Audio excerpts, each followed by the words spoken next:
on. So as you're probably aware, and if you're regularly reading the likes of LinkedIn and Twitter and so on and so forth, you'll see that, and also Facebook as well, of course, there's a considerable amount of cargo flights that are going out at the moment. I put a piece up yesterday just as just to show my respect for all the freight dogs, as we call them, all the freight crews out there who are tirelessly travelling, flying the globe, taking and bringing much needed supplies to different countries around the world, and it's much needed, it has to be said.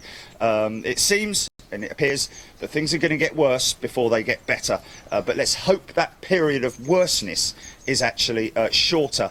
And I think, to be honest with you, from what I'm seeing and hearing here now, it's absolutely dead around here at the moment. And those who are out are doing it responsibly and staying the distance apart. You need to distance, and of course, don't put yourself in danger is the best way to describe it. So London Heathrow, for one, are upping their cargo operations, I think, by as much as they possibly can. And of course, as you may have read, a number of different airlines, the likes of Delta, Virgin Atlantic, and so many others, utilising their aircraft for cargo charters. And that will be to take humanitarian aid or pharmaceuticals, more likely, across the globe. And good job to them who are doing it as well, because you have to think also of those guys. If they're travelling out to New York, for example, when they get to New York, they've got to stay somewhere. You know, they've got to stay in a hotel. So those guys and girls are being quarantined inside their hotel room. They have to stay there, isolated in their hotel room, until they're able to fly back. So so it is hard work for them, that's for sure. And we respect you guys very much indeed, and thank you so much for that. So no monetisation, and what we're going to do now is we're going to do a play out. We've basically gone right back in the archives, and the first one that we're going to play out right now is just out of respect for the cargo, for the freighter crews.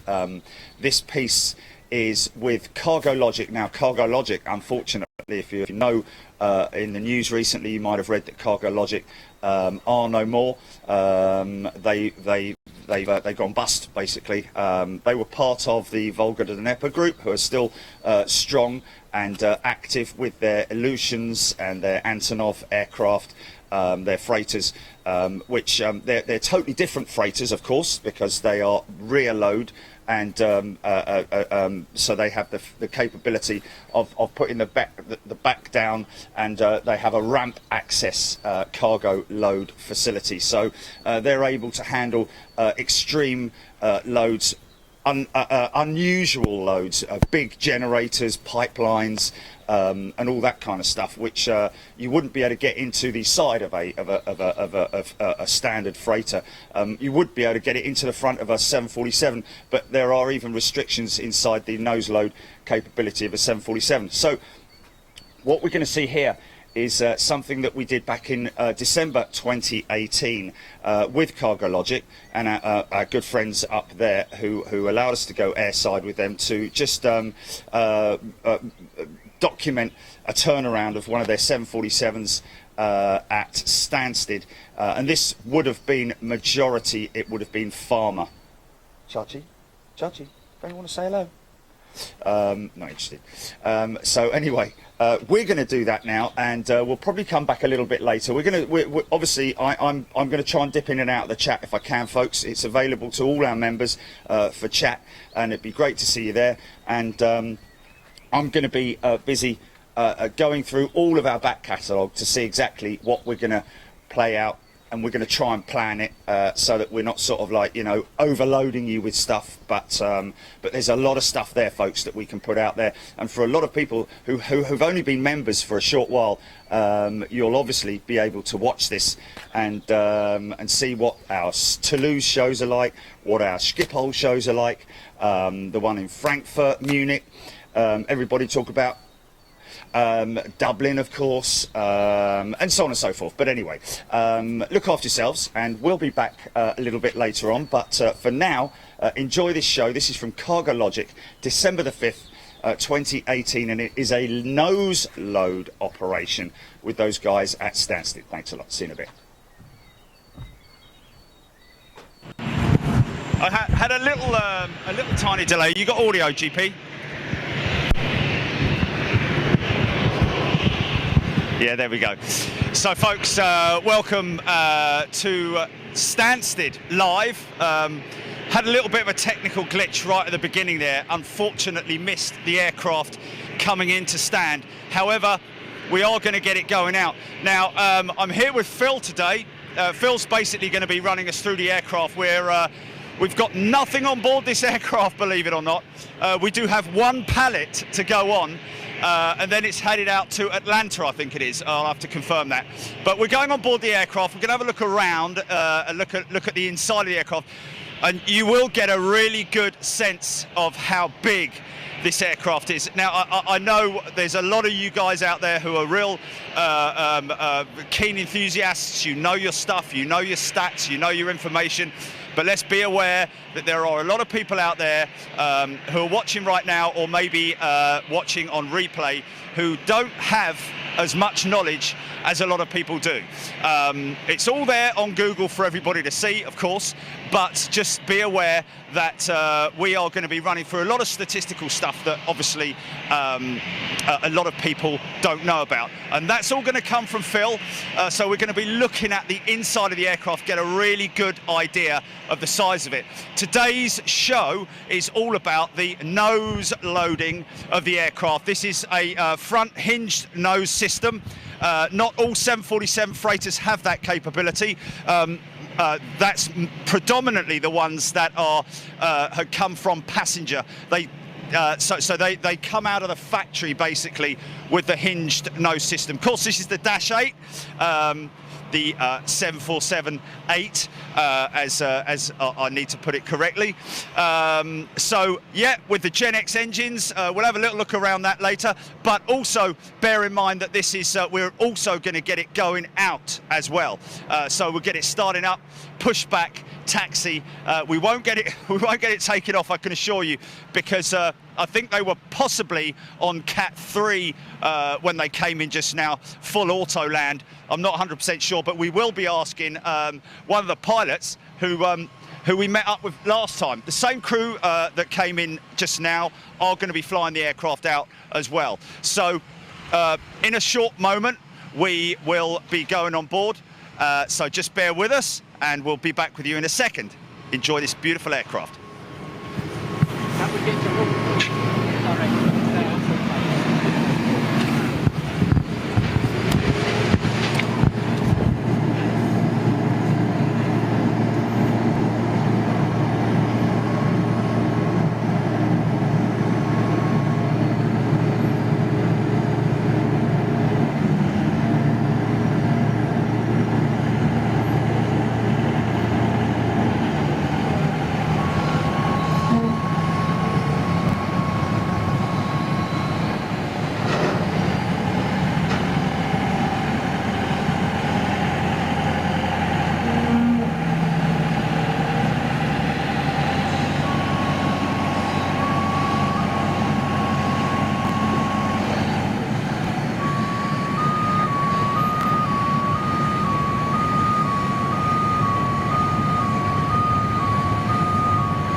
Okay, folks, just bear with us. Phil, can I just give you this microphone? Ladies and gents, just let me introduce Phil. Phil, introduce yourself. Hi there, I'm Phil. I'm one of the load masters for CargoLogicAir. Today we're just showing Jerry how the nose door opens.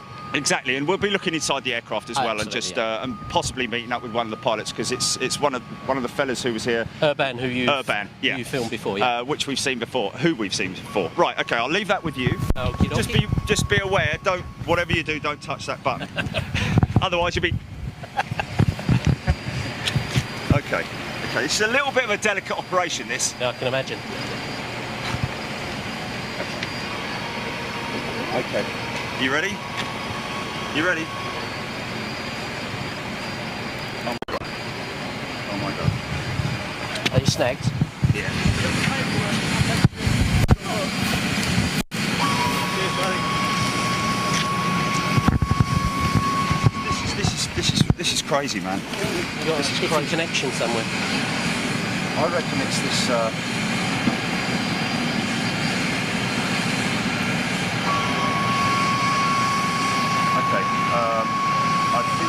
I think I know what I may need to do. The folks, just 1 second.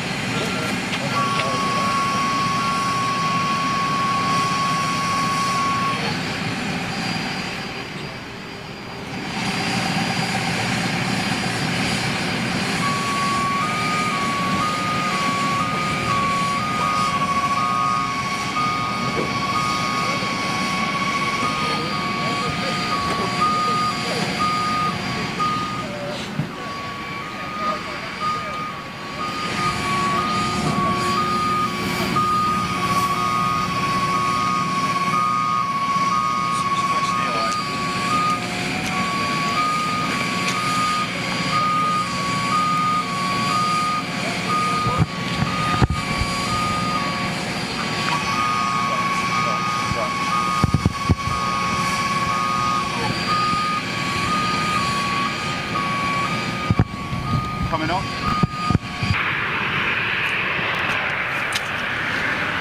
Right, when you say it's back,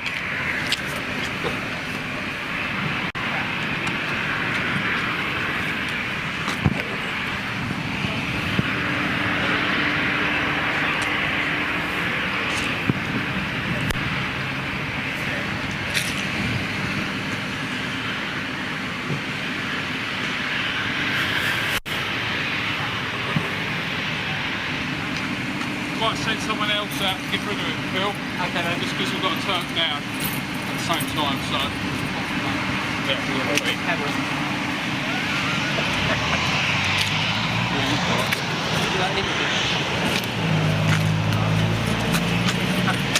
Get it down your pants. Are you going to interview anyone? Pardon? You going to interview anyone? I'm just carrying it around. Oh, right. It's candy floss. Okay, Phil.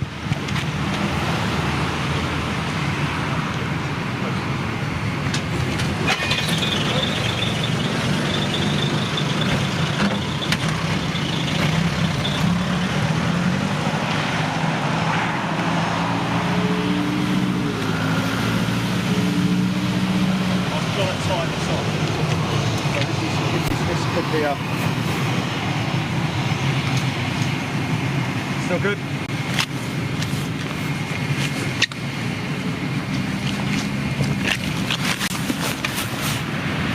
Still good?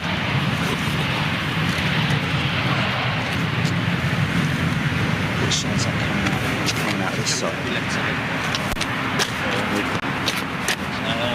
Maybe along, let's go the other way. That's it. And then you've got more cable. Okay, just bear with us, folks.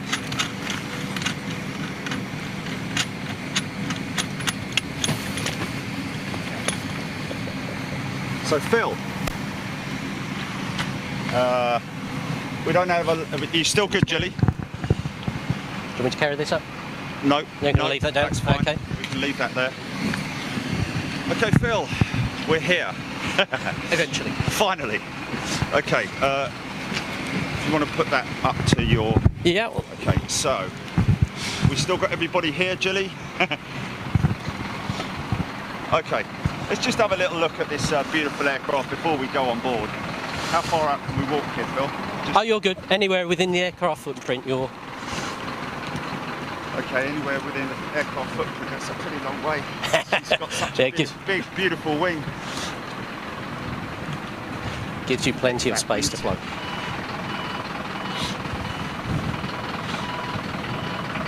Yeah, different from the 400 because it doesn't have the wing yet. Yeah. All new wing, isn't it? That would be a completely developed wing to bolt those Gen X motors onto. Designed to flex an awful lot in flight. It's quite impressive. Obviously, I can see just a pure thoroughbred freighter aircraft. She's only got the reduced length upper deck just for crew, really, isn't it? Crew and rest. That's it. So we can get four crew on the flight deck and 4 couriers in the courier area at the back. We also have 2 bunks behind the courier area, but we can only carry a maximum of 8 people on board at any one time, purely down to the requirements for emergency access if in event of an emergency. I see. Okay. Right, let's go on board.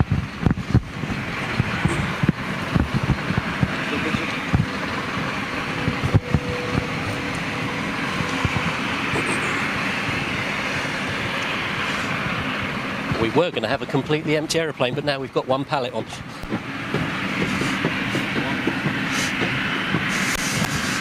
Sorry.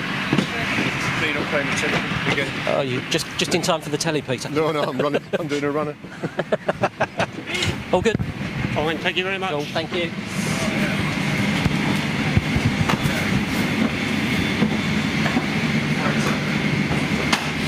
Wow.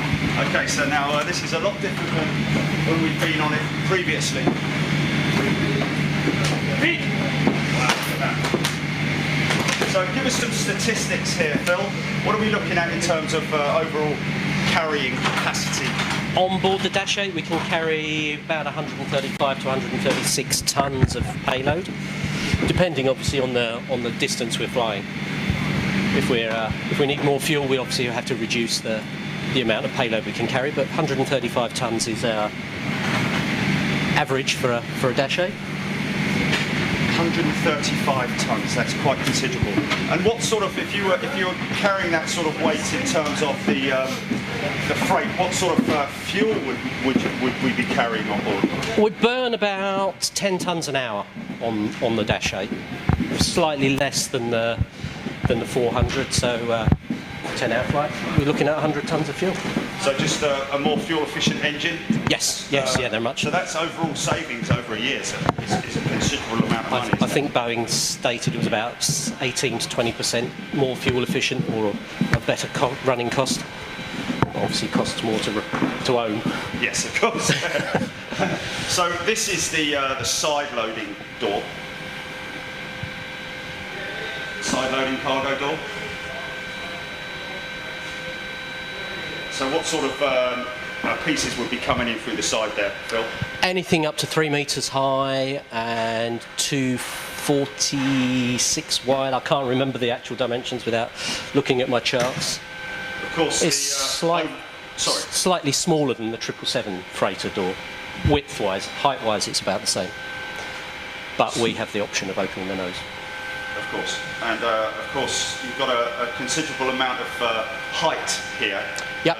Because obviously, not being a passenger aircraft, all you've got above there is just electronics and piping and plumbing and fire detection systems. Yeah, all of these little boxes on the top are sensors to make sure there's no heat sources on board during flight that could be a potential fire. Okay, so run us through what's on the floor here, the mechanics of actually moving a pallet.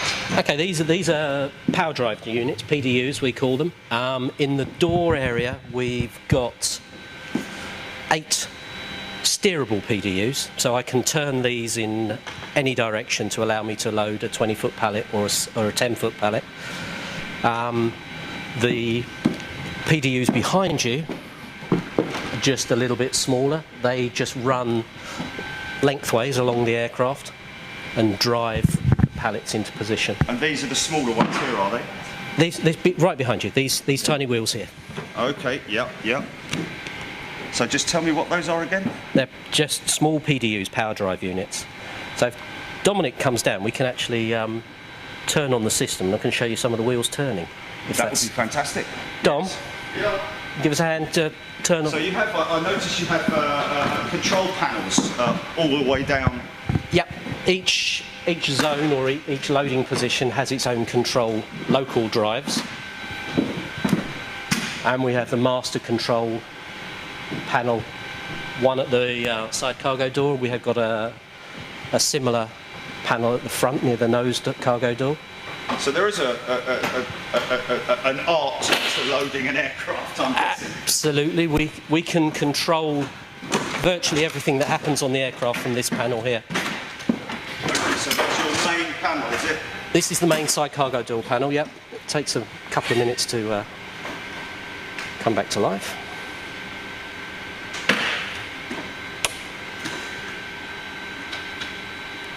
Eventually. There we go. So that we're looking at, those lights, is that the layout of the layout that we're looking at here? These lights here are indicators for the wheels that we're looking at in the doorway. So this is the PDU in 19L1, this is the PDU in 19L2, which are the two that you're just looking at, yeah. There, yeah.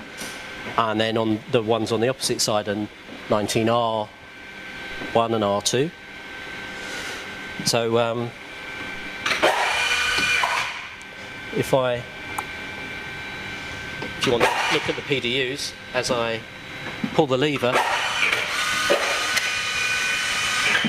all of those wheels turn. Okay, do that one more time.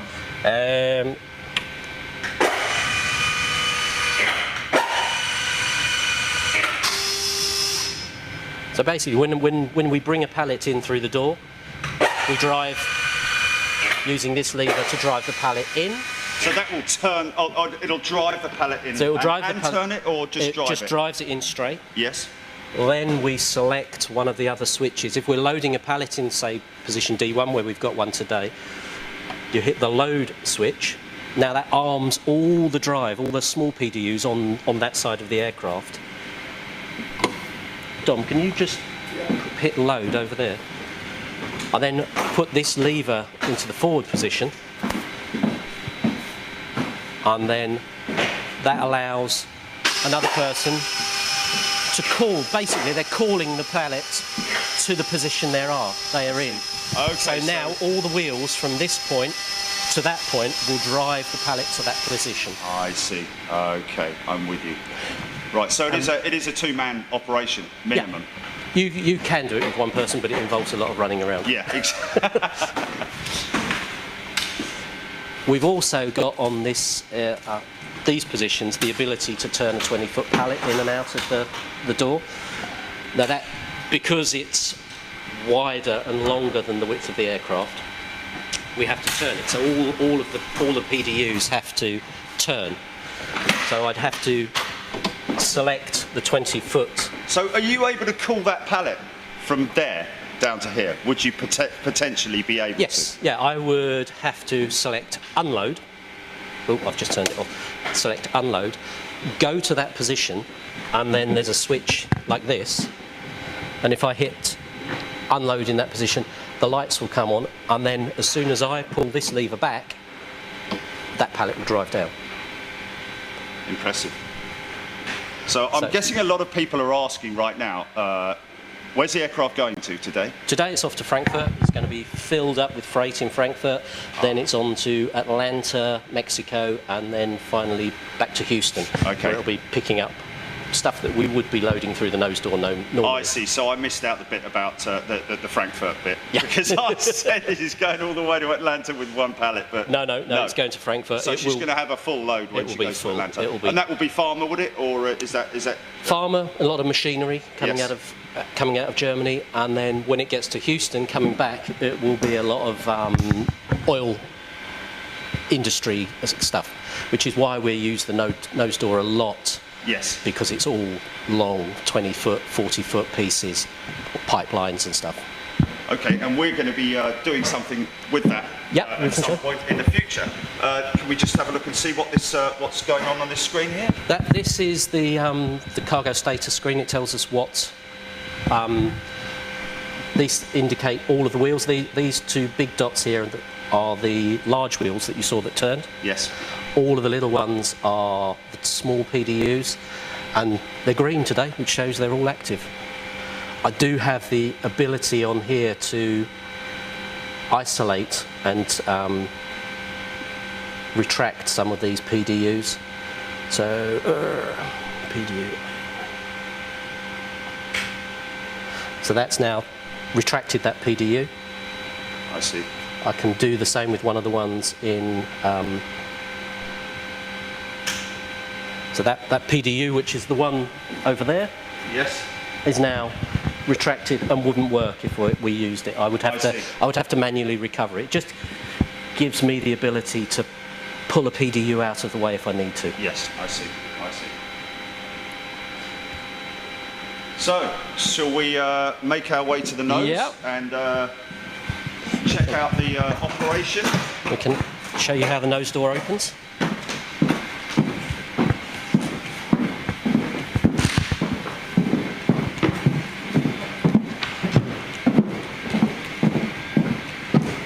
Now, having the nose door gives the 747 the ability to load anything up to an almost. Well, we've loaded wind turbines before that have been over 150 feet long. Okay, well let's just let's get some information off you. So let's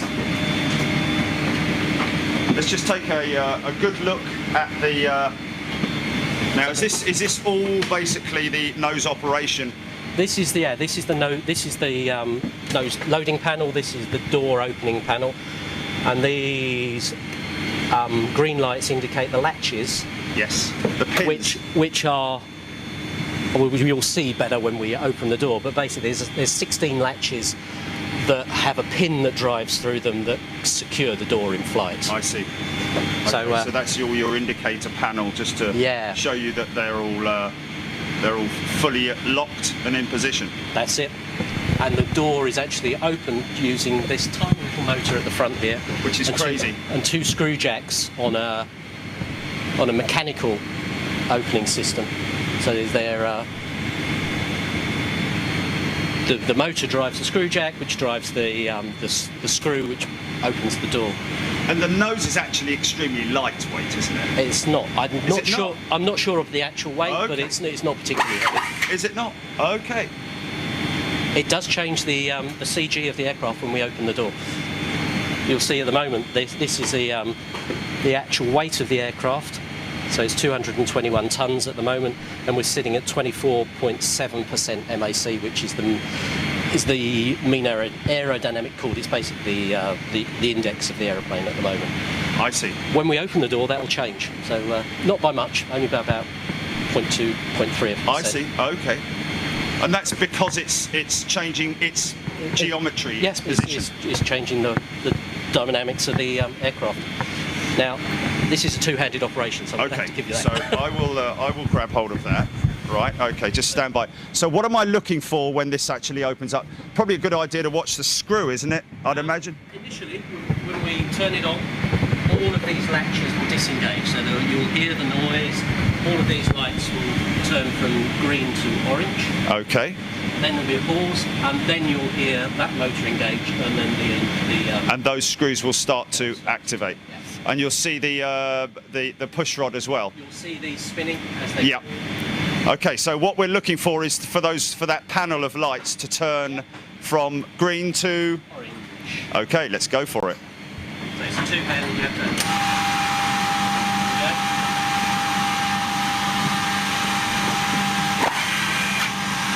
You hear all the little pins coming out from the rings, the securing rings, and that's them all out. And then the motor should engage any second.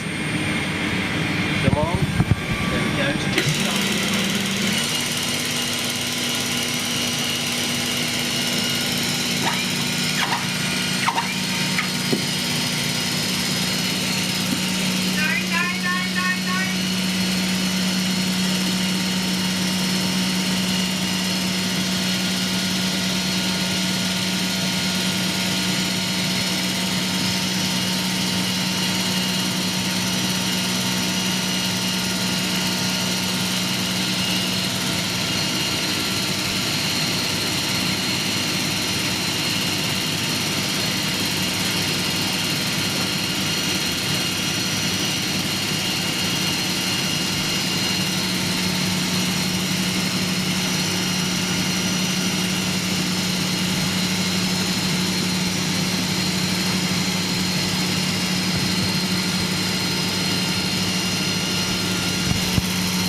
Perfect.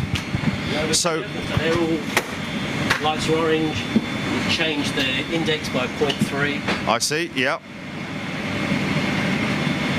We're now clear to load whatever we like through the nose. So run us through the general procedure for when you originally receive an inquiry from the client. What's the procedures that you go through? Depending on the cargo, we've got to try and work out where we can fit it on the aircraft, what height it is, whether it's going to be restricted to Q6 height, and whether it's going to be too long to load through the side door, and we're going to have to try and load it through the nose cargo door. As I showed you, we can put 40, 50-foot pieces on, and then we've got to work out the best place to put it on the aircraft for the weight and balance trim, and plan the positioning.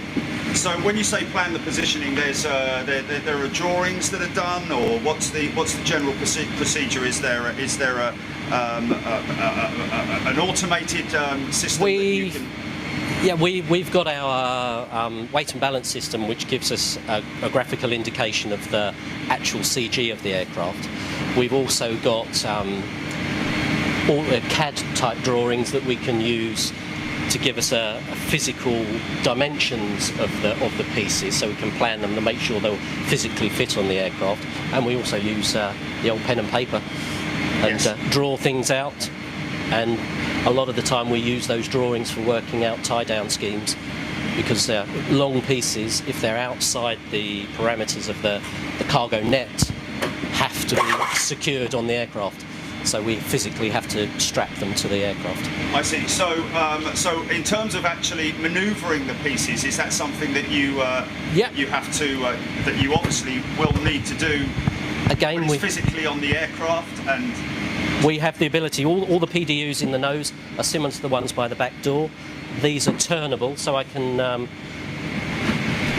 change if I've got a piece that's coming in through the nose door. I can actually,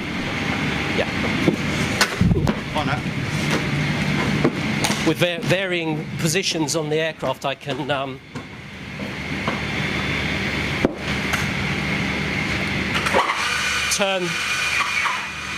turn those wheels. So if I've got a long piece that's coming through the door, I can then straighten it up to enable us to get it into the aircraft and against the side rails, which are either on the left or the right hand side. So it might be multiple movements?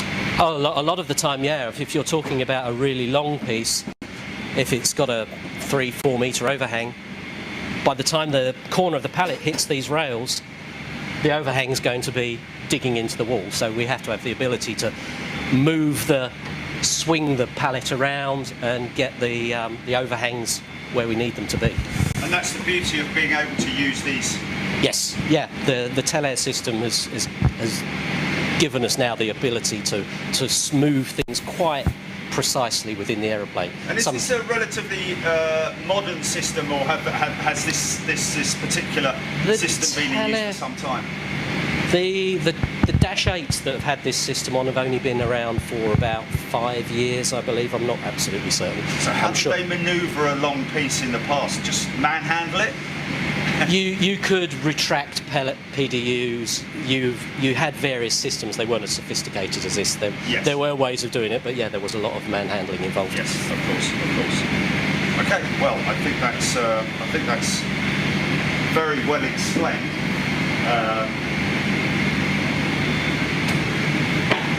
And you say you have exceptionally long pieces that you can fit in here as well?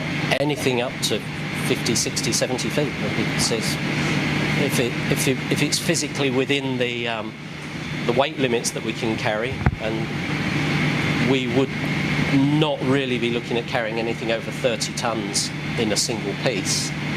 They would require a lot of calculations to work out the spreading. Yeah. We were discussing earlier on that you could literally load one side of the aircraft with, say, around about 90 tons. Was that right? The lateral, and the other side is empty. The lateral imbalance limits on the 747 are about 90 tons.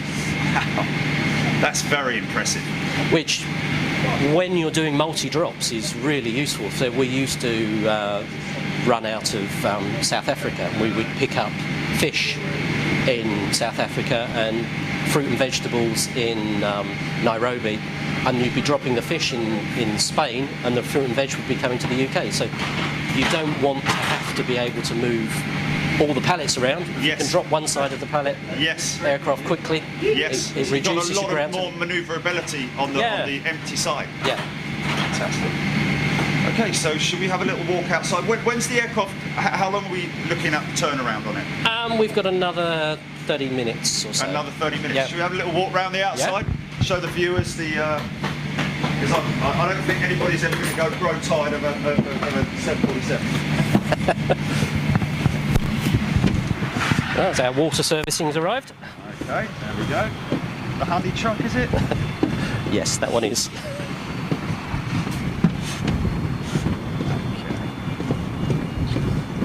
So now,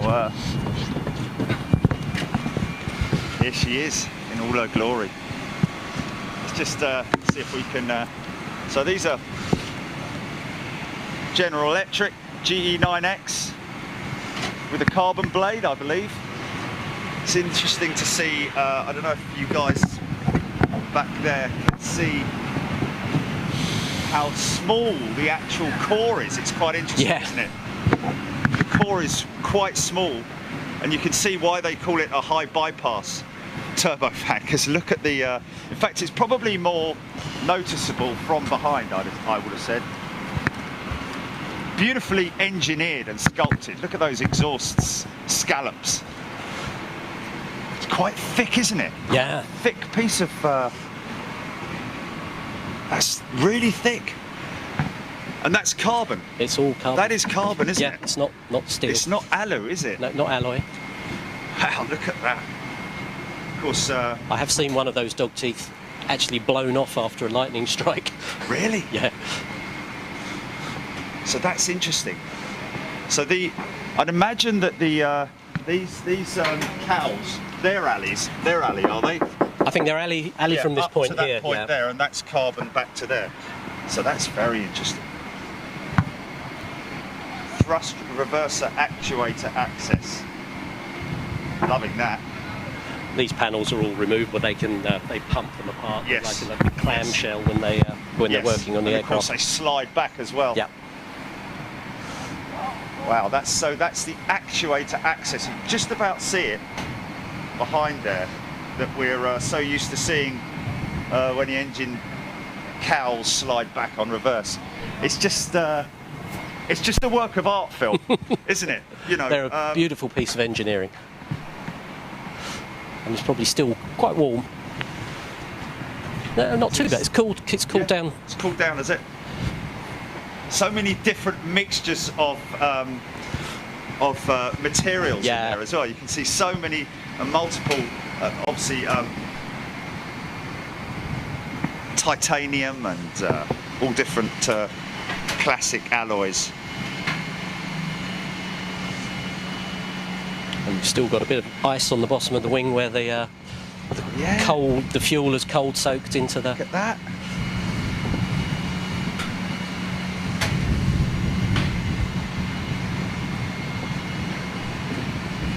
Of course, everybody loves to look at engines. And what is so impressive as well is just this undercarriage unit. Highly impressive. I don't know if the folks at home are getting a really good idea of just the scale that we're here, that we're underneath here. The size of one of these against a wheel. It does go to show.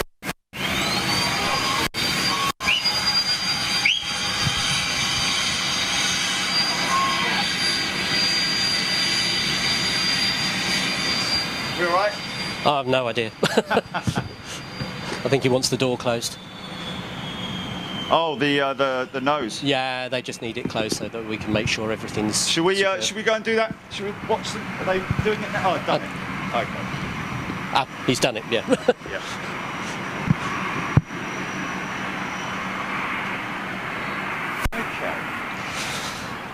Yeah, we just have to make sure everything's secure. On the cockpit, there's an indicator that tells them whether the nose cargo door is open or closed. I see.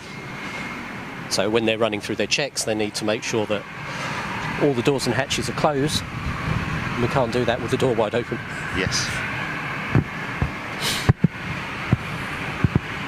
So the conditions have cleared up quite considerably. Yeah.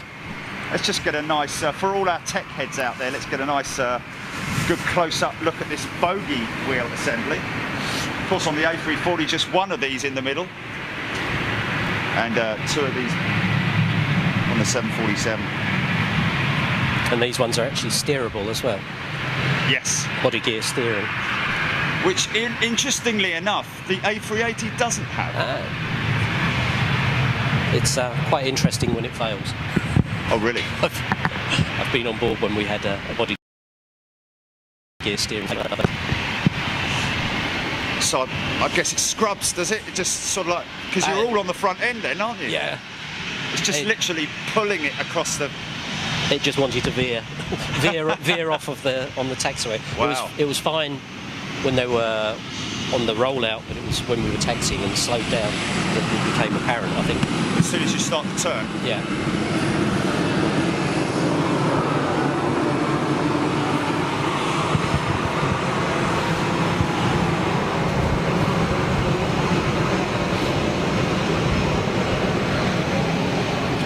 How often do they, a lot of people ask, I mean, you can see that that's a relatively new tyre compared to this one here.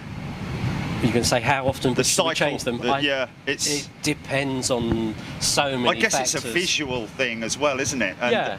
And of course they've got the they've got indicators on the flight deck as well of pressures. And They've got indicators of the pressures, yeah, and then the engineers will be looking at the wear grooves on board. Yes.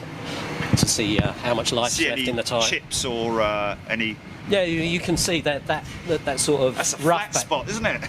That's probably That's where it from touched. touchdown. That's probably from touchdown, yeah. Oh yeah. That's crazy. That's the first time I've actually ever seen that. a very slight, not even a flat spot really, is it? It's just it's a puckering of the rubber, isn't it? Yes. No, the length of time between rotations depends on what we've carried, where we've taken it to. Yes, Different of course. runways have different abrasion rates. Yes.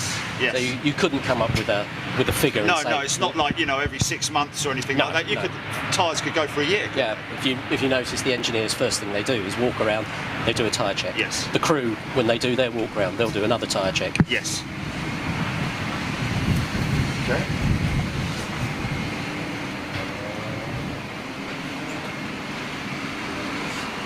It's just so impressive in terms of scale. So impressive in terms of scale. See why stowaways get up there?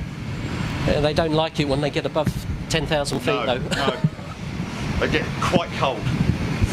Actually frozen to death, I would say. And Although some have made it, haven't they? I don't know how they've made it. I know, man, I know.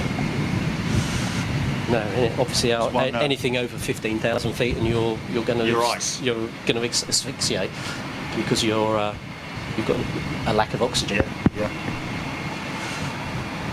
There was one that fell out. Literally, the body fell out over just as the gear came down over Richmond in London a couple of years back. Landed on the roof of crazy. Poor guy. Obviously desperate. That's it. You don't know the desperation that some people have. No. With the contrails coming off that post. Wow, yeah. That's pretty impressive. Now, here's one thing that I keep telling people: these deflectors that when the aircraft takes off, you see the vortex, ribbon vortex going out over the top of the wing, and I'm guessing that is to reduce the amount of turbulence over the slat. Over the lee, yeah, I would assume so. Possibly. I'm not an aircraft engineer. Yeah, it's just one that I haven't got the final answer on yet, just yet. I'm sure we will at some point in time. Good to see the old girl windmilling there. The wind's picked up because the fog's lifted. Yes. Good thing. Good thing. We got a question.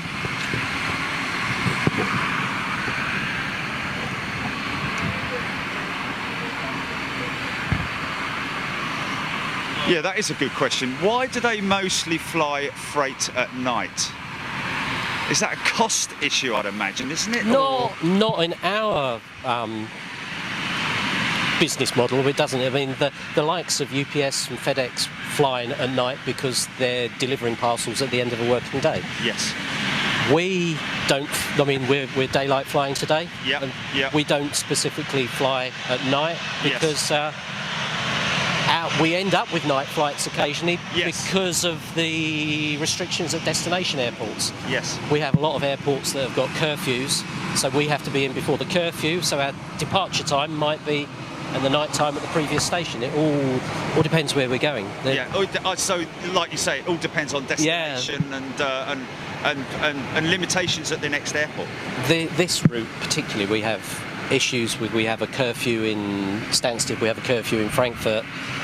There are severe restrictions on landing times in Mexico because of how busy Mexico airport is, and then hopping from Mexico to Houston, we have restrictions and issues with the availability of the CBP, the Customs and Excise people. So, yeah, our schedules are often dictated to by the opening and closing times of the destination airports. But we were discussing earlier on about the where was it that they had the incredible amount of freight in the US that we were talking about earlier?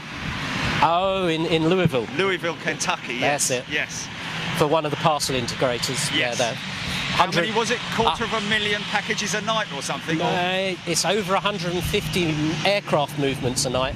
2 or 3 million packages are packaged and resorted, and we're going over to assist with their pre-Christmas rush next week. Yeah. So that's a great another good prop for CargoLogicAir stepping in with FedEx. UPS, is it? It's UPS. Yeah. We're operating between Louisville and Cologne, so we're covering the European leg for them. Well, an additional aircraft covering the European leg. They have their own that cover a lot of it, but they have to import an awful lot of carriers in the 2 or 3 weeks before Christmas, just because of the massive increase in volume of packages that they have to move. Yes.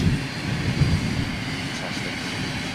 Well, I won't show it, but that's a lovely old girl over there, isn't it? I think that is running for UPS. Is it running for UPS? Yeah, that's... Wow.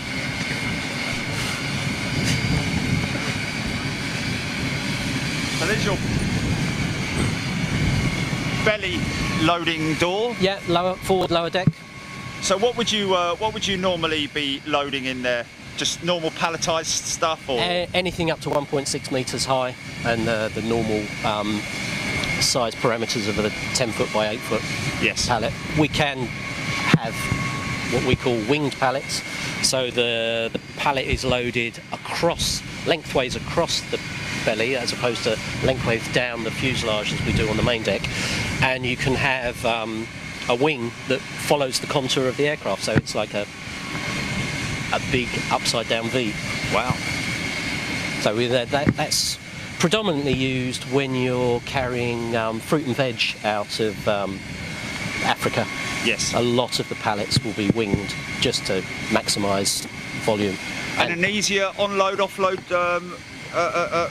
scenario with the lower. Oh yes, yeah. You can. It's all controlled from one point by one guy. It's not you don't need multiple people up there. Yes.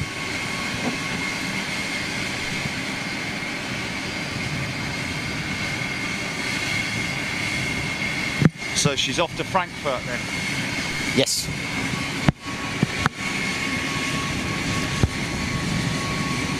Plenty of German heavy engineering, and as you say, a lot of pharmaceuticals. Big old pitot heads, aren't they? And that's your angle of attack sensor there, I'd imagine. Yep, you've got 2 there.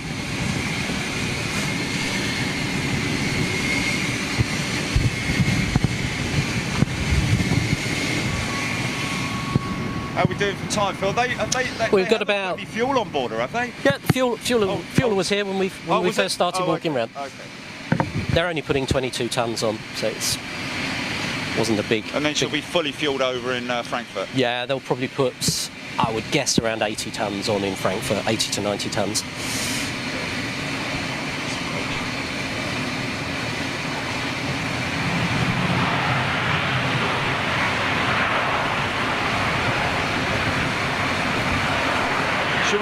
Should we have a little walk up and see if the crew are? We won't say anything. Just see if are they happy for us to stick the camera in there, maybe. I can go and ask before we go up. Yes. Do you want to do that? Yeah. And I'll wait down here for you. Oh, come on, onto the main. Okay. Okay.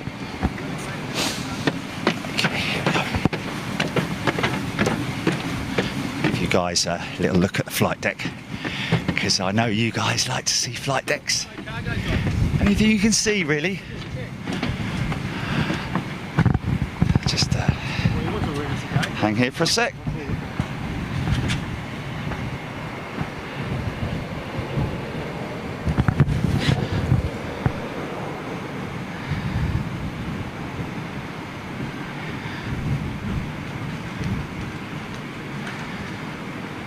Sorry about that. You all right? Yeah, good, yeah. Good.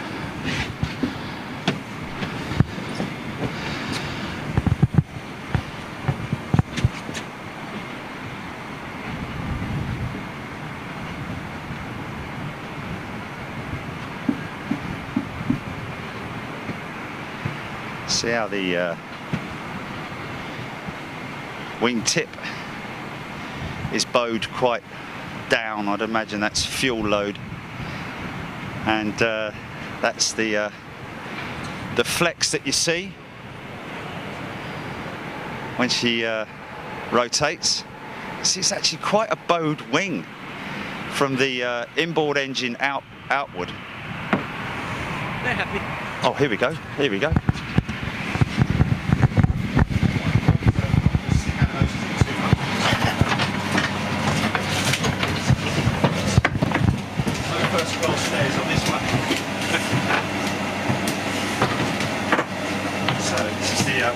Crew rest compartment. Courier area. Hi, how are you, mate? This is the crew rest compartment.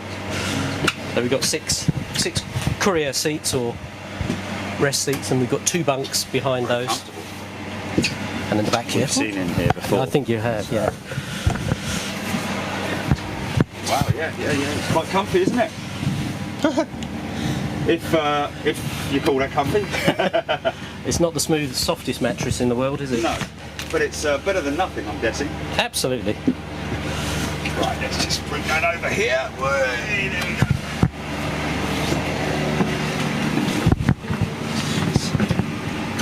Well, then There's no door here. Afternoon, gents. How are we doing? Very well, mate. Hey! Hey, how are you? I'm well. How are you doing, sir? Hi, Good to see you again. Did you see yourself on the other on the film before? Yeah, cool. That's cool, man. It was very short, but oh, we just did a little piece with at night time, wasn't it? Yeah, exactly. Yeah, it was well, that was a year ago, I guess. So a short hop to Frankfurt. Yeah. Already been to Moscow. Come from Moscow. And yeah, when we get to Frankfurt, we finish. You finish, and then another crew up for Atlanta, yeah? Yeah, definitely. It won't be us. We've done our job for the day. Yeah. But you can never get tired of flying a beautiful aircraft like this, can you, surely? Not tired of, just tired in Yes. sometimes. Yeah, of course, of course. Yeah. No, it's great. It's wonderful. It's a very good job to have, flying the jumbo. Where have you always flown the 747, or have you No. come off of? Since 2002, I've flown the 747, but before that, I flew a few aeroplanes. There was Fokker 100, Fokker 50, and a Saab 340. Wow, what a step up! It was. Yeah, and obviously, and 2002 would have been the 400. Yeah. I'd imagine. So stepping up from the 400 to the 8, the Dash 8, how do you find the flight characteristics of it compared to the 400? A lot different, or power, I'd imagine, more so? Yeah, it's certainly a lot quieter when we were taking off. That was the first thing we noticed. And I found it a little bit more positive in roll in this aircraft, in the Dash 8. 400 tends to be a little bit more slow to respond, and a little bit more in pitch as well here. So it tends to respond better than the 400. The 400 is obviously a great airplane as well. Yeah. Certainly noticed the difference. Crosswinds tend to be a little bit more tricky with this one because of the wing. Is that due to the size of the wing? Literally the size? Well, it's to do with the aerodynamics of the wing. Yeah, you can feel it picking up if you've got a crosswind. You can literally sort of start feeling it leaning to one side as you're going down the runway. So you have to counteract it. Wow, and that's I mean, because it's an extensively long wing, isn't it, compared to the 400 with the raked tip as well? Because that's about another 4 or 5 meters added on to the end of the wingtip. That's it, yeah. And a 10 knot wind from the right or the left, you notice it, more than the 400. That's for sure. Still a challenge though. You must love crosswind landing, surely. Yeah, they're great. I'll show you one of ours in a bit that we caught Iceland Air recently at Heathrow. Yeah, I like them as a bit of a challenge, but it's certainly with this one, it's more the challenge than the 400. I found. Yeah. Keeping the wings level in this is tricky. And you, sir? Yeah, for me I was flying 737 before, but then I had like experience in the CargoLogic. I was flying like a bush pilot. Wow. It was quite interesting. Yeah. Wow. Yeah. So why did you come over to CargoLogicAir then? Oh, well, before I was flying in Air in Taiwan. I was based there, but then I just wanted to go back home, and that's why I realized that I feel much better in terms of quality of life, and especially for the family. Family is much more happy. Yes, of course. So last time we saw you, you were quite early on in your flying of the 747-8, was it, or? Well, no, actually, it was for the Dash 8, yeah. Yes. I flew the Dash 8 only in this company. Before I was just flying 747-400s. Yes. Yeah, but it was one of the first flights. But it was I think more than a year ago, something like that. Yeah. But enjoying it? Yeah, absolutely. Yeah, it's perfect. It's nice. Okay then, gents. Well, we'll let you get on. Have a safe flight. Thank you. And enjoy your Christmas. Thank you. Happy Christmas. See you later. Yeah, Thanks a lot. Bye. Cheers. Bye bye. There we go. Nobody there. I've just got to chase some documents up. Yeah. Thank you, sir. No worries. Cheers. Right, here we go. Big steep steps. Oh, too late.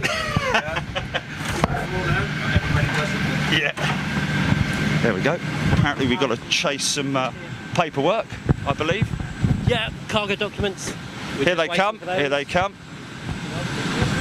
Okay. How's that, Jilly? People loving that?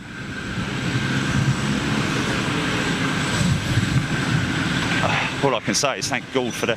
Now this is our man. This is the guy that saw it off last time, isn't it?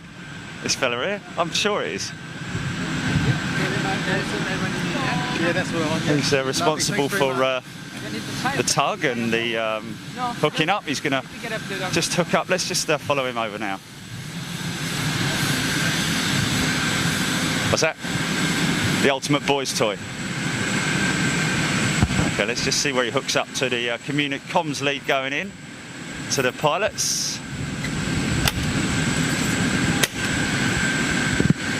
Oh, there's his little... See, this is what you don't see.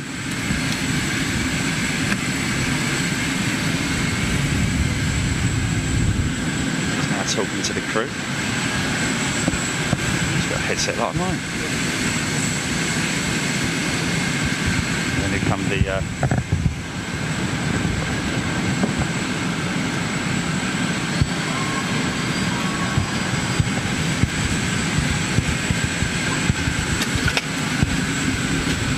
boys from Swissport doing a fantastic job.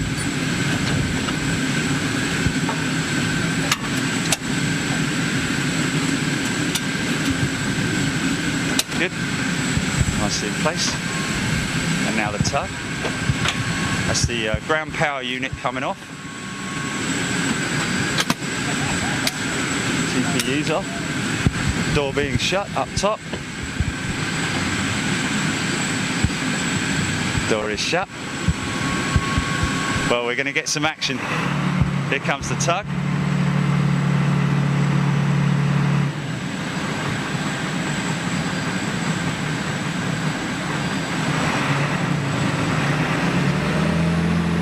50 tons these things weigh. I think they weigh in at around about 50 tons, don't they, Phil? Those big old lummoxes. Yeah, I think they are about 50 tons. I don't know if Damon knows. Damon, do you know how much that tug weighs? 20 tons. Oh, is it Oh, it's 20 only a tons, 20. is it? Oh, okay. They're up there then. I'm always exaggerating. I told you a million times to stop doing that.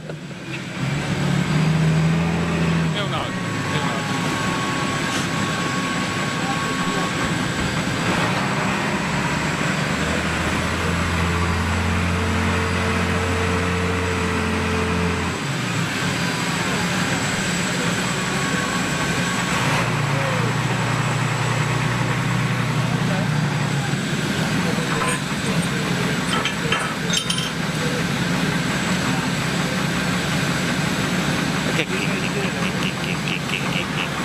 Big diesel. It's a big old lump, isn't it?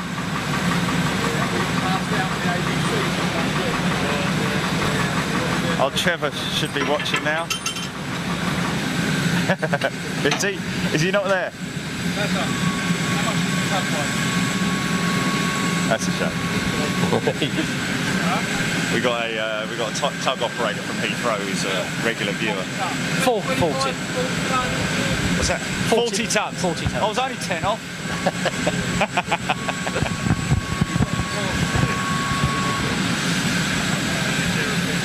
Okay. So steps are the next things to be moved. Ground power unit being moved out of the way. Cones will come off. Yeah. Chocks. Chocks last thing. Yeah. Very clean environment, that cockpit, I have to say. Very nice, isn't it? Yeah, they are. They're lovely. The Dash 8s are it's a beautiful aeroplane.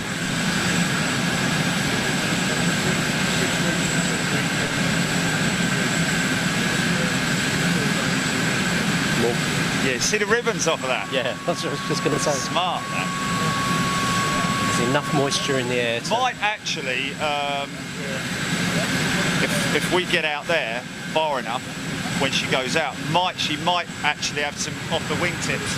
Yeah, we can go the other side there. Yeah, yeah. But if it's all right with you, Phil, like we did last time, we'll just track out with it, alongside the, and then just sort of like walk over to the edge of that grass over there, and then no problem. the grassy knoll.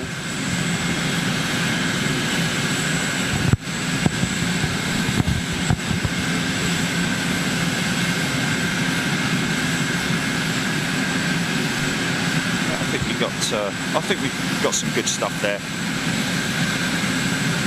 on board. Informative.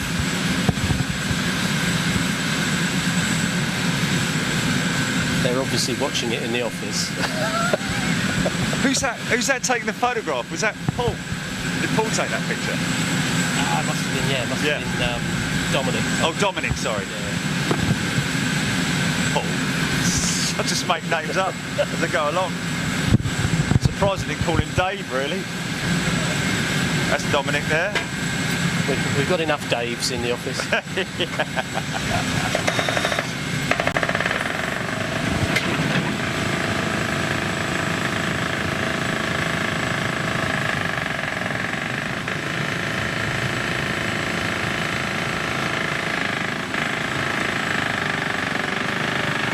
It's always good when you move the steps and the water runs off the top step down the back of your neck. That's a good design, isn't it? You kind of would have thought, like, maybe I'll put a hood on before I do this. Okay, so quite soon we will hear the ice packs start up, I'd imagine. Beacons will go on first, yeah. Okay. Then you'll hear, they'll ask Roger if it's clear to pressurise. And then you'll hear that whistle. Yes.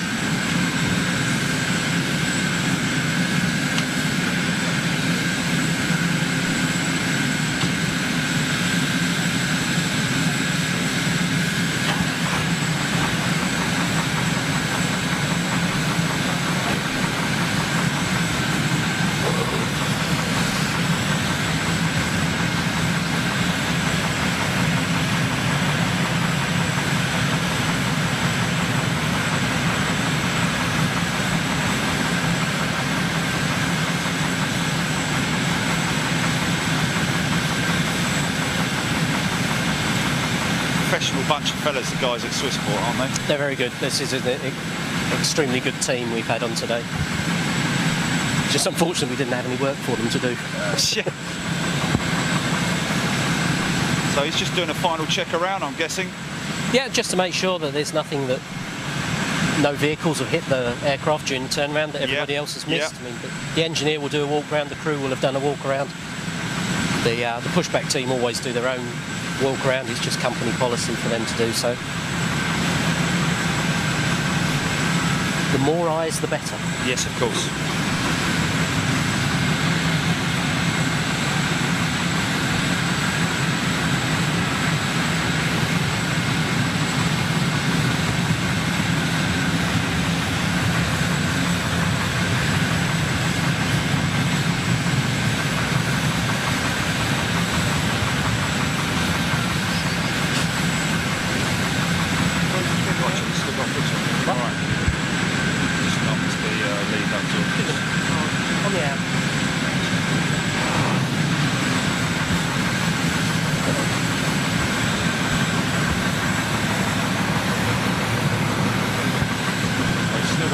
Chop in there, isn't it? Yeah, once they get the clearance to release the brakes, because they release the brakes during the turn, the aircraft sinks back onto the rear chop. Back on them, yeah. So they'll have to pull it forward, yeah.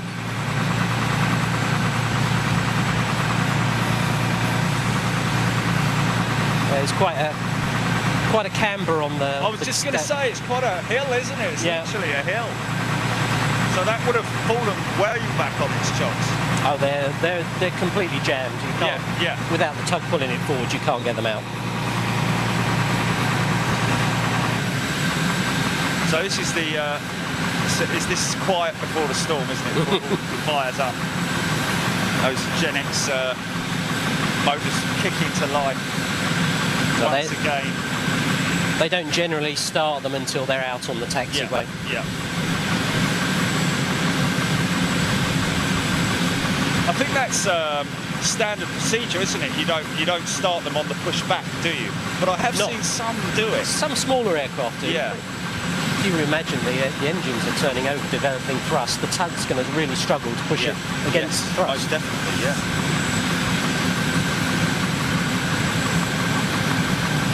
We also don't want the engines running with the jet blast directed at passengers loading into flights behind the aircraft. So we normally get the crew, well, the crew will always start it after it's lined up on the taxiway, and the thrust is away from any danger zones.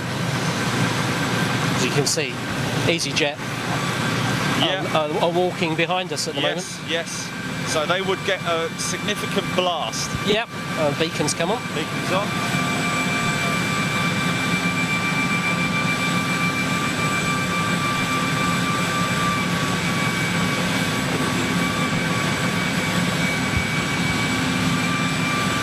What's that, GP? Just repeat.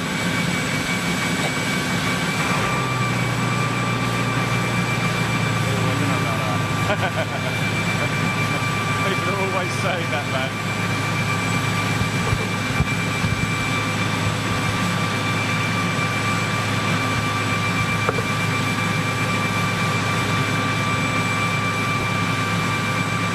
You ain't seen nothing yet. This thing fires up. I tell you, it's a sight to behold.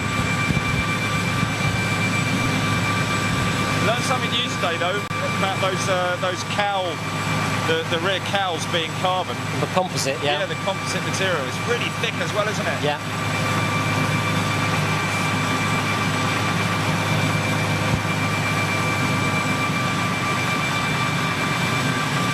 I've just got to say a big thanks to you, Phil. Oh, no problem at all. You're a legend. Thanks, mate. Dave and all the other boys back at the office working their little socks off. Colin in his Christmas socks. Yeah. Yeah, I saw them, mate. I saw them. So here we go. Pull forward.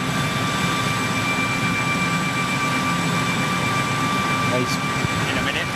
Yeah, Darren gave me the thumbs up. He's got approval from the tower, so we should get the brakes off any second. So this guy will give the approval, won't he? Here we go. So that's the pull back now. take the. So that's the chocks out. So I can do both of them, the old boy.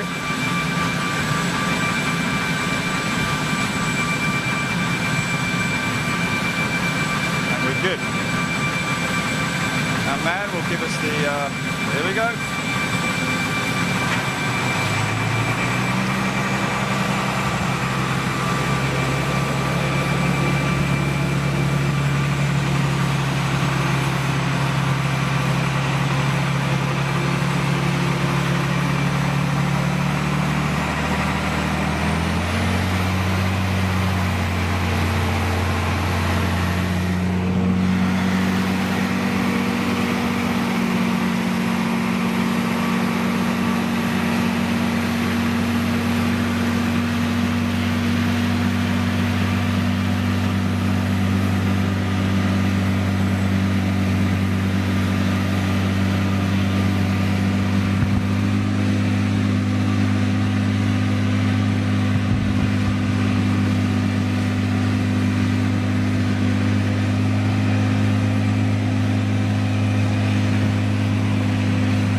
Standard procedures, the outboard number 1, is it, that normally fires up first, or? 1 and 2, 3 and 4. Okay. They fire them up two at a time. When they first got the Gen X's, they had to start them individually, and it took forever for the engine starts. Oh, really? Yeah. So it started spooling up, 1 and 2 on the other side.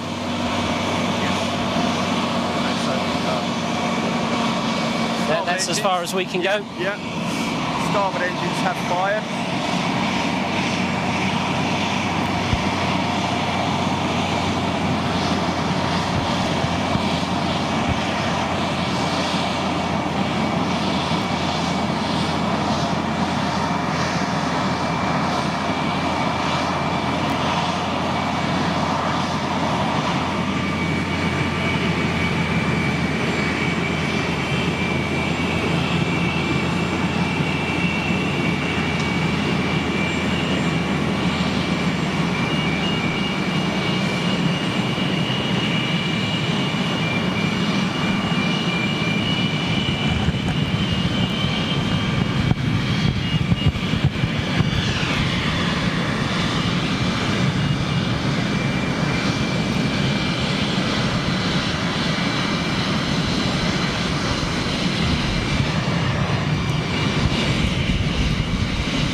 A little longer to start because they dry run the motors.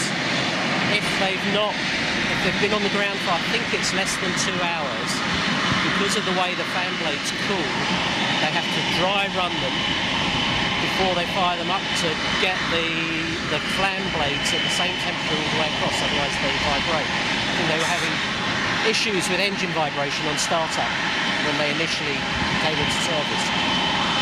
But don't quote me on it because I'm not an engineer. Yeah, no, but that is very interesting. But we'll have to find that out later.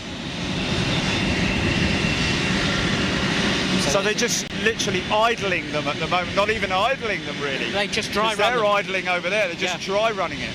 So here it is now, it's kicking in now, isn't it? Yeah, they'll have run it for 30 seconds or something. That gets all the fan blades at the same temperature, then they fire it up.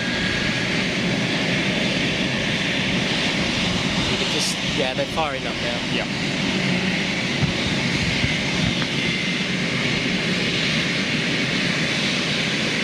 You'd have to talk to John or one of our tech pilots to get the full details. Yes. But I can understand that. I can understand that.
Yeah, short takeoff today. Yeah, very short takeoff.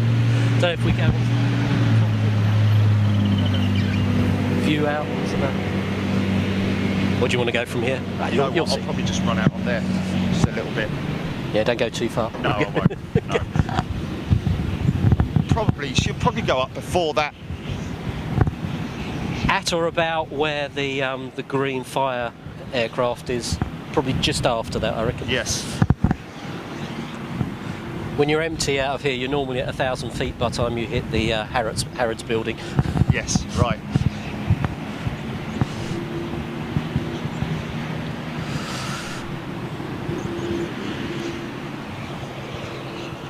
Okay, let's hold it steady.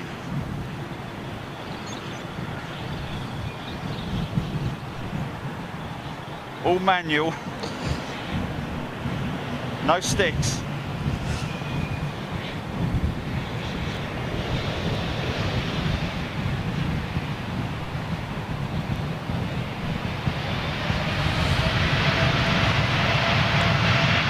Definitely be working on a reduced thrust takeoff today. Very derated, isn't it?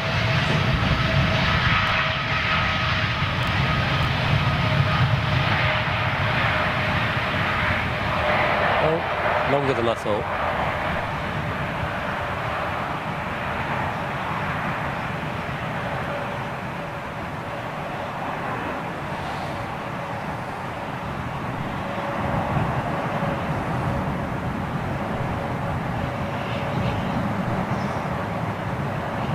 And there she goes. Phil, wow. See her again on Saturday. Yeah, she'll be back on Saturday. Wow. Yeah, I've got that particular aeroplane in Louisville for the next 2 weeks. Have you now? And of course,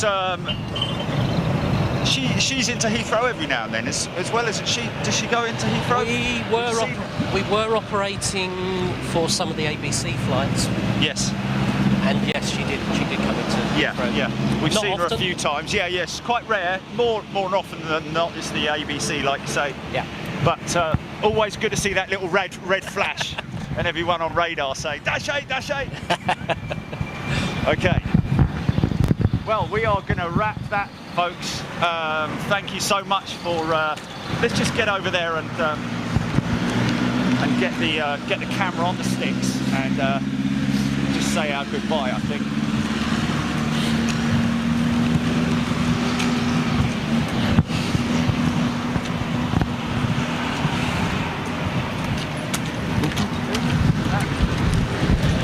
Do you want me to bring the box over to you over there?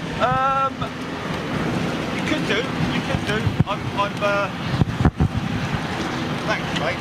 No worries.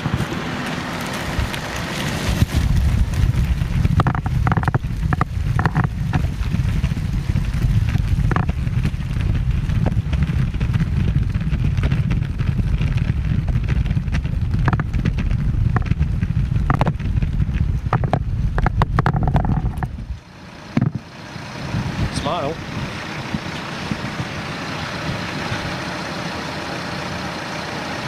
Smile.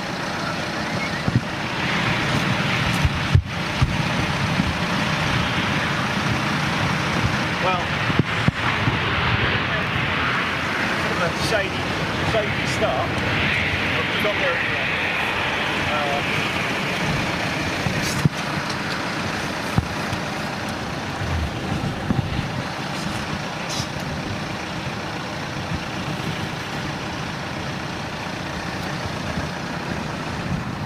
Bill.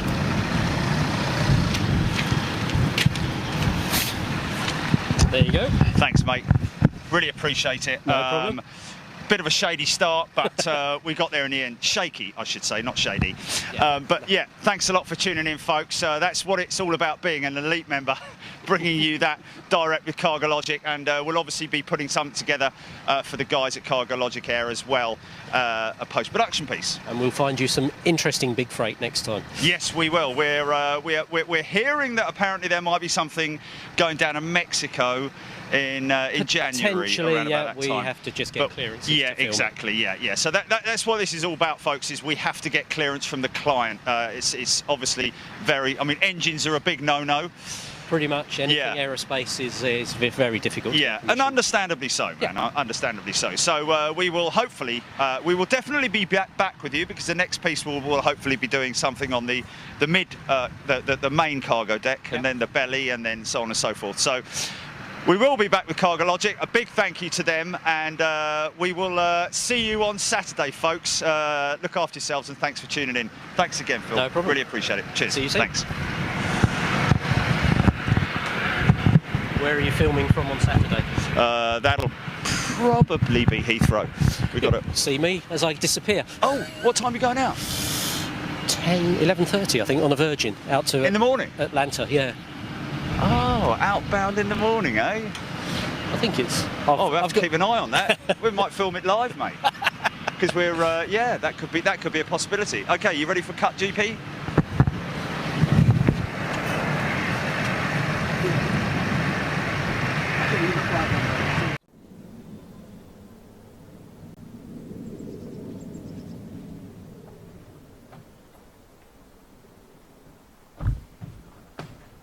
So how about that then, folks? CargoLogic, and my best wishes go out to all the folks who obviously have no longer. Hopefully they will have found employment inside the industry, especially the likes of Phil and all the crews out there as well. I'd imagine, hopefully, ABC will be. Needing crews, or would have needed a crew when that 747 went back to ABC, the 747-8 that you saw just then. But my best wishes, yes, to everybody who worked at CargoLogic. Matt Morland as well. Matt, if you're watching, great guy. Hey, look at this. No, this is something else. I don't know what this is. Stand by. Yeah, BA350.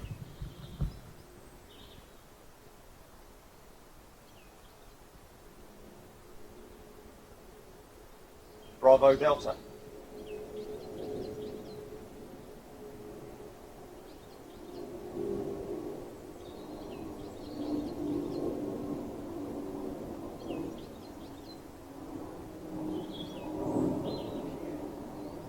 Yeah, got 380 coming out as well, folks. So we'll jump on that as soon as I see it. Anyway, so what have we got coming next? So let's just appreciate the fact that we've got a lot to get through. Oh, my nut.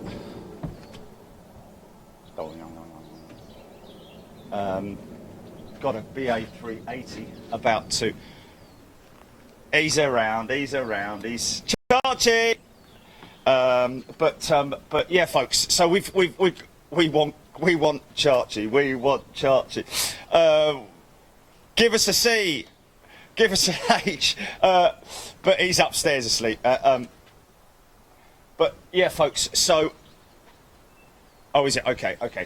So just bear in mind that we do have a lot to get through, folks. We've been trawling through all of the stuff that we've done, the live shows that we've done. So bear all of that in mind. That we're going to bring you a lot of aviation.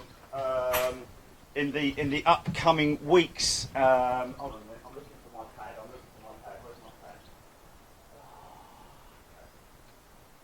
So, yeah. So, next up, what you need to do is go take a break. Not that you can do much, you know. Maybe take a walk around the garden or something like that. And we will be back with another show from December 2018. Which was the 747 retirement. Was this the first one that we did, Gilly? We're not sure, but we'll when we come back later just to introduce it, we will confirm that. But this was, and I'm sure that people will already say it, Lima Papa, Boeing 747 retirement flight. She's already made up of into tin cans and other oddities as well by now. So rest in peace, Lima Papa. And we will be back this afternoon. It's a couple of hours that show, so we can relieve the boredom of all you folks at home. Of course, she's supposed to be working as well, so we need to bear that in mind. Just wait until you've got a fix on that 380 at the moment. Is she? Oh, didn't you say there was a 380 coming out? Or was that? Oh, okay. Well, that was it. Yeah, sorry. There we go, folks. Yeah, so go grab some lunch if you can, and we'll be back if we say, what is it, 10 past 12 now, if we say 2 o'clock this afternoon, Antonov.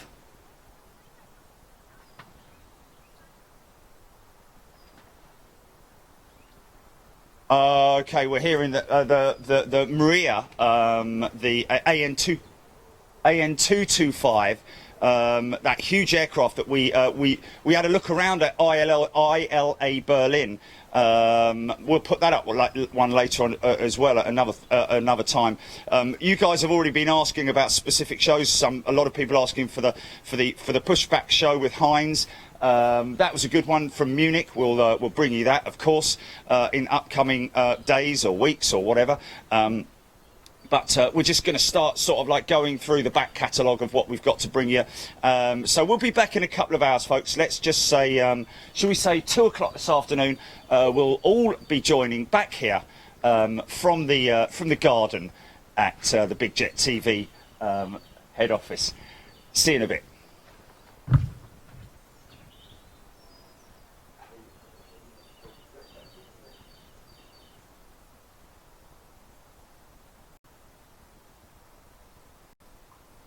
Yeah, no, I know. Yeah, that's fine,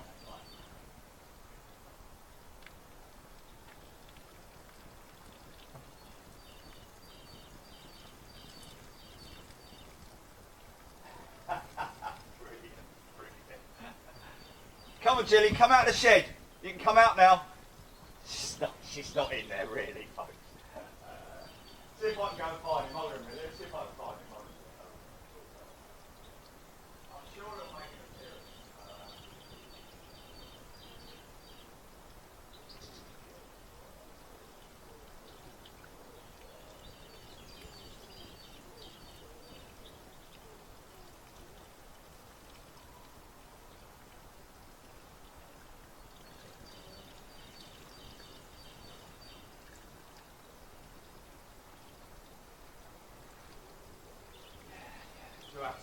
Do have to obviously appreciate the fact that, yeah.